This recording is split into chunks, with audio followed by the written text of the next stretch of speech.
5 আগস্টের পর শোনা গেল আওয়ামী লীগের অনেক নেতাকর্মী মন্ত্রীরা পালিয়েছেন। কখনো শোনা গেল দেশের অভ্যন্তরেই আত্মগোপনে আছেন। বাস্তবতা হলো দুটোই সত্য। দেশের বাইরে, বিশেষ করে ভারতে পালিয়ে আছেন শেখ হাসিনা সহ আওয়ামী লীগের অনেক নেতাকর্মী, আবার দেশেও আছেন অনেকেই। প্রমাণসহ এইসব তথ্য বিভিন্ন সময় বিভিন্ন গণমাধ্যমে এসেছে। বিএনপির স্থায়ী কমিটির একজন সদস্য জানান, তাঁরা ইতোমধ্যে বিভিন্ন সংবাদ মাধ্যমে দেখতে পেয়েছেন পতিত শেখ হাসিনা সরকারের এমন গুরুত্বপূর্ণ ব্যক্তি, মন্ত্রী, সংসদ সদস্য বিদেশে পালিয়ে গেছেন। তাদের কাউকে কাউকে ভারতের বিভিন্ন মাজার ও পার্কেও দেখা গেছে। বিএনপির নেতারা মনে করেন, হত্যা মামলার পরেও এইসব আসামি কিভাবে পালালেন, কারা তাদের পালিয়ে যেতে সহযোগিতা করেছে, এইসব বিষয়ে জনমনে যথেষ্ট প্রশ্ন ও উদ্বেগ আছে।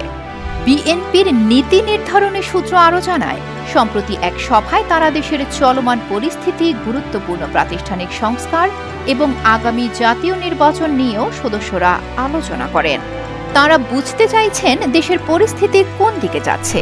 এছাড়া অন্তর্বর্তী সরকার কিভাবে সংস্কার করতে চাইছে, সংস্কারের রোডম্যাপ কেন দেওয়া হচ্ছে না, সংস্কার কবে নাগাদ হবে, এইসব বিষয়েও বিএনপির নীতি নির্ধারণী নেতাদের মধ্যে রয়েছে নানান প্রশ্ন। তবে নাম প্রকাশে অনিচ্ছুক স্থায়ী কমিটির একজন সদস্য গণমাধ্যমকে দেয়া এক সাক্ষাৎকারে বলেন, চলমান পরিস্থিতি, সংস্কার ও নির্বাচন প্রশ্নে অন্তর্বর্তী সরকারের সঙ্গে তাঁরা আলোচনার প্রয়োজনীয়তা অনুভব করছেন।